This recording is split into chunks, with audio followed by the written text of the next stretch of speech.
Yeah. So I'm thinking, my New York Rangers have won now 5 in a row. That's what I said. That's why it's not baseball season. But they have won 5 in a row, Yeah. and I wouldn't say they're still not playing their best hockey, but they are winning.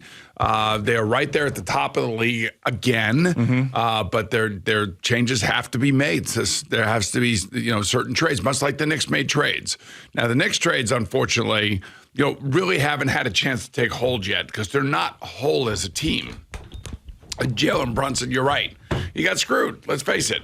And, he's still trying to play, through, I'm sure, somewhat of a sore ankle. So they've hit a little dip right here. But I do think that the hockey teams are all going to make the playoffs. I believe that if they're all healthy, it's going to be a pain-in-the-ass run to the finish this year. There's going to be a lot of physical hockey left to be played. And you're right. They do have the Stadium Series. And, quite frankly, I'm this Ranger fan. And I've been a Ranger fan since 1968. When the Garden opened, this present iteration of the Garden opened, and I've been going to Ranger games for as long as I can remember. And out of the blue, my daughter falls in love with an Islander. Yeah. And it creates all sorts of issues for me, because the Islanders owner it's a very nice guy. And we both like John Ledecky, and he tries very hard. I guess they had a game over the weekend, and he's sending me pictures of my grandkids with Sparky and everything else. I'm like, oh, was he? It was nice of him to think very, of. very, very nice. Think of you in that moment. Because we're in the Rangers, we don't have a mascot. We don't have a Sparky. Sure. We don't have what do they call the devil guy? I'm not even sure what they call him. We don't have Lucifer. Gritty. Lucifer is what they call him. Is that what they call him? Yeah, L-O-U and then C-I-F-E-R. We like Ranger fans. We don't have that kind of stuff. Yeah. We have the team. We have the jersey. We have the original 6 history and all of that other stuff. So the Islanders, very kind, very good. They have been trying so hard. They've been trying so hard to get me to go to their games, and here's their Stadium Series jersey. Oh, they sent you one. I got one as well. That's awesome. They sent me a Stadium Series jersey. See, I was going to wear mine tomorrow. Look, you can wear it all you want. Yeah. But, it's a Soroka jersey. It doesn't have my name on the back of it. No, it doesn't. And I want to say, it's a very nice thought. It's a very kind thought. Yeah. But I'm not rooting for you, so forget it. Well, Since doesn't happen. I'm rooting for my son-in-law to do well.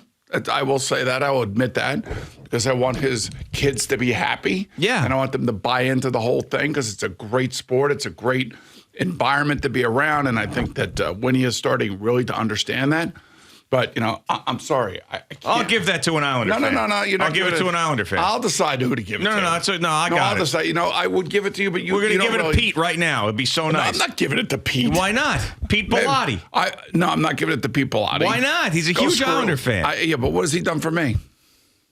What can he do for you? I don't know. There's Mike Fliegelman does a lot of stuff for me. That's true. He is an Islander fan. And he is an Islander fan. That's a good one. So I may give it to him. I'm not sure. I'll see. I may just throw it in the garbage. I'm not really sure. This is why I wanted to get it from you, because I knew that was an option, and that's why I said I'll give it to an Islander fan because I don't trust. I mean, you might just go out in Hudson Street and light it on fire. Yeah, listen, I'm not trying to be a douche or any of that stuff.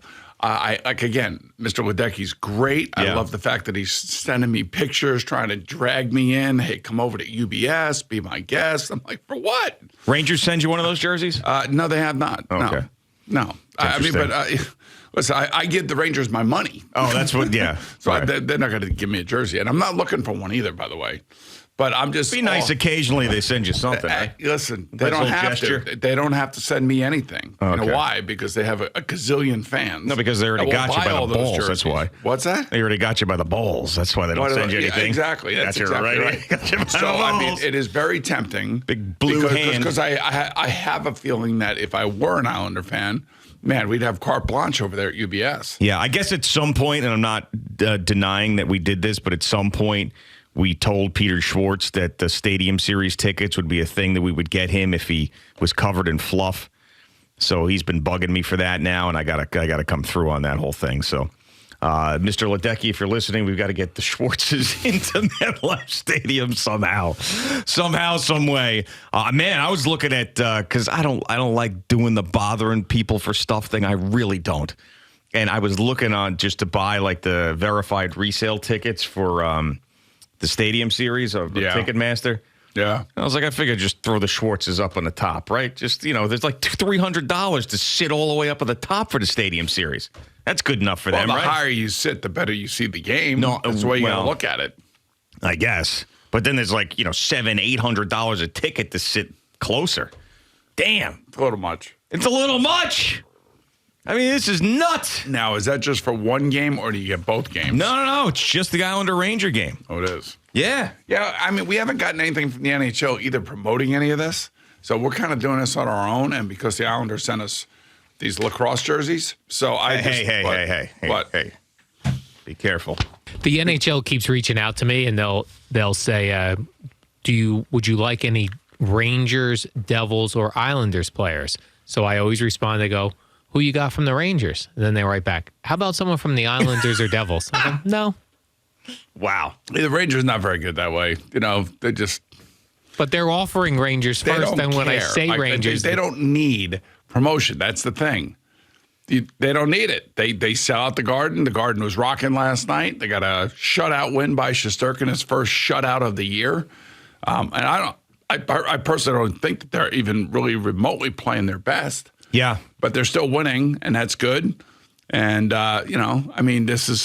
Could this be one of those things where they say they offer a Rangers player, and then they're like, what Rangers do you have? And then they reach out to Rangers staff and say, hey, the WFAN wants to put on a Ranger, and they go, we don't put Rangers on WFAN. I mean, honestly, as much as I like all these guys, they are boring as hell. Well, yeah. I mean, they are basically cardboard cutouts of each other. You know that. Well, how many hockey players, period, have a great personalities for the radio? I know one personally. I mean, he's a great guy, but I mean, what's he going to say? Who, Matt? Yeah. Well, yeah, he's boring as hell, too. I'm saying he's a great guy, though. All those guys, like Cal Clutterbuck, amazing guy away from a microphone. Hilarious, right? Oh, yeah. Awesome. Put a microphone in front of him. No, you hear it's just it's like he's a hostage. Right, exactly. You know what I'm saying? It bores the hell out of you. Name, rank, and serial number, and that's about it. Yeah. We're going to work hard, got to get pucks to the net, got to get physical, got to get those pucks out of the corner. Is that this weekend? Thanks, appreciate it. Is that this weekend? That's it. Is that this weekend coming up? No. When is it? Just Google I'll it. give you the actual. It's like February. I think it's this weekend. No, it's not. You sure? I'm telling you, man, this is sneaking up on me, these games, because I kept schluffing off Schwartz with this, and now I got a Schluffing off Schwartz Stadium Series. When is the Stadium Series? Here it is right here. It is the 18th. Yeah. Which is what? This weekend. Is it this weekend? Yeah. A Sunday, yeah. Yeah. Oh, it is. Wow. And that's the Islander Ranger one. That's is Sunday on ABC, 3 o'clock in the afternoon. Damn. See? Stuff that was spend 9 days in Vegas. You come back, it's almost March. The hell? Yeah, but we had a good time. No, I know we did. I'm just saying, it's just like you forget when you get back. You're like, whoa, we spent a lot of time out there. When do pitchers and catchers report? Oh, my God. I can't. Do you have any idea? It just drives me nuts. It's the dumbest thing in the world. You think we're going to be talking a lot about Juan Soto this year?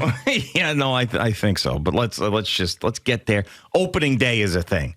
We love opening day. That is fun. The season starts. Pitchers and catchers reporting means nothing, okay? And I think the reason why... I like when pitchers and catchers report. Stop. You're just doing that to be an instigator. No, I'm not. No, I know you hate it, but I like it. No, I don't hate the fact that they're reporting. I just hate the fact that people make a big deal out of it because nothing happens. You got to remember, I had a 20-year head start on you. So, I have more like, history associated with my sports fandom. So pitchers and catchers were always important to me. You are so full of it, I can't even take you seriously. The reporting of the pitchers and catchers is a big moment in your pitchers year. and catchers reporting. Oh, remember that's last awesome. year when Verlander and Scherzer reported? Oh, it's great. Do you remember that picture when they were walking into the Mets facility there? That was one of my favorite reports of all time, really, Right. if you think about it. How excited we were for their reporting. Yeah. But anyway, how about CBS, huh? We killed it, man. It absolutely, obviously the game, but, Paramount, like I told you, put so much effort into it, every aspect of it. So over 120 million people on CBS. And then when you take a look at all the other areas like Nickelodeon, and then you have Paramount Plus, and you have Nickelodeon, right? And you have all these other different aspects of, The number is just staggering. More than 200 million viewers, 200.2, watched all or part of the Super Bowl across the networks with the highest unduplicated total audience in history and up 10% from last year's Super Bowl. So, look, I think there's a Taylor Swift effect. I think there's a Patrick Mahomes kind of Tom Brady-esque effect. Well, close game at the end that goes into overtime, too, it helps no matter what. I was thinking 10 o'clock Eastern time, the thing had a spike. It had a spike because, people talking to each other, texting each other, following on social media and things of that nature. Yeah. An unbelievable game, an unbelievable situation. And really the discussion about the whole game really has come down to Kyle Shanahan not deferring in overtime, which is the first thing that I asked when we went on in the postgame. Yeah. Like I have no idea why you would defer. I still try to figure out, and I appreciate him being honest and talking about it, but I also understand a lot of his players didn't even understand the rules. Which is a problem. That falls at the feet of the head coach, That looks of course. bad. That looks bad. And also Andy Reid, if you heard some of the reaction that Jerry was playing yesterday, how they had practiced certain situations and everybody knew what was going on. It's a totally, and that was one of the advantages going into the game that we talked about was coaching. Not that Kyle Shanahan's a boob by any stretch of the imagination, but when you go up against the grizzled best coach that's still coaching since Belichick has not had a job this year. I mean, when you're going up against Andy Reid, who now has his third Super Bowl, there's an advantage there for Andy Reid. Yeah, I mean, if you go over it in your mind 1,000 times, and I really don't care what the other analytics people may say, you have to take into account the way the game's being played and who's playing it. This wasn't Russell Wilson and the Denver Broncos you were playing. This was Patrick Mahomes, who has been playing brilliantly and had a brilliant second half. Yeah. And, when you think about where they were at the 2-minute warning in this game, you figure that San Francisco was going to win the game. And then all of a sudden, Steve Spagnuolo deals up a couple blitzes, a couple key tackles. They have to settle for a field goal. And remember, they missed the extra point. So now, by missing that extra point, all Kansas City needs is that field goal to tie the game. Absolutely. If that were a 4-point lead, it could have been a whole different set of circumstances, and it would have been up to the 49er defense to keep the Chiefs, who would have gone four downs to try to get a touchdown and keep them out of the end zone, and they could have won it. Yeah, absolutely. And this was it was just as tense as could possibly be there towards the end, and that's when guys like Patrick Mahomes shine the most. And I really do believe just watching him and seeing him in person, like there's just certain guys that in those moments, they're just better. They're better when the heat is turned up. And he finds something, like you can't manufacture that situation unless you are in it. And then it's just like he has that switch where he just locks in like he's not losing the game. Now, I know he's lost the Super Bowl in the past, but this particular he was postseason. Right. He took off running for a couple times because he knew he had to get a first down. And it's just this particular postseason, it was as if, okay, game tighter, certain situations are happening, adversity, whatever. Let me just find out where I need to go to win the game. I'll find it. Don't worry about it. I'll be good. I'll find it. I'll throw the winning touchdown pass. I'll run 16 yards here. I'll find it. Don't worry about it. And it's got to be amazing to be a part of that. And that's when I see, it's a team game. I understand. Great coach, Andy Reid, great players. But when I see everybody around the Chiefs and Clark Hunt talking about, their third Super Bowl championship and everything, it truly is thanks to one guy. Well, no, I don't know about that. I mean, when you think about more than the others. Yes, of course. That's why it's a quarterback-driven league. And, I also thought that, the regular season for them is a slog because they, as Travis Kelce would put it, they get everybody's best shot. They got the target on their back. They are the 2-time repeat champions. They want to go for 3. They want that 3-peat moniker, of course. And, every team is going to come after them, and every team is going to try to knock them off their pedestal. So every game is going to be a slog. Now, I think that Rashee Rice is going to be a big difference next year. He started to come on in the second half of the season.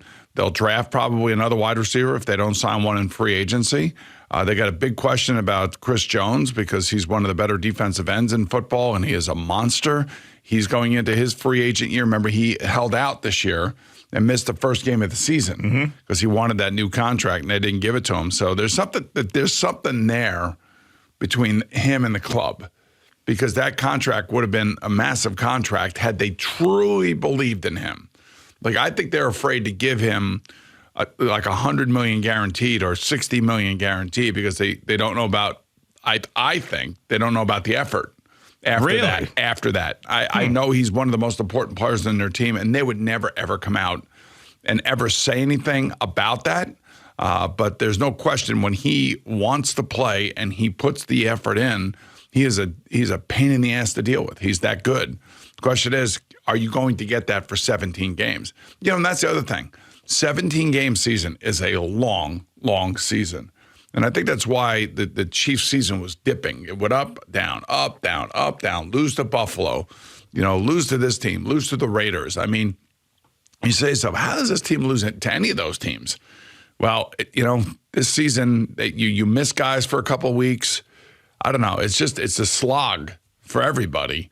But, man, I also thought kind of like Patrick Mahomes is a little bit bored in the middle of the season. And they put him out there with a bunch of wide receivers nobody ever heard of, except for Valdez-Scantling and, of course, when they traded for McCole Hardman, who couldn't figure it out here with the Jets. That is right. Remember, McCole also fumbled in that Buffalo game out of the end zone. He did. Which kept that game close. Yeah, absolutely. But Super Bowl champions once again as the trophies just mount there in Kansas City.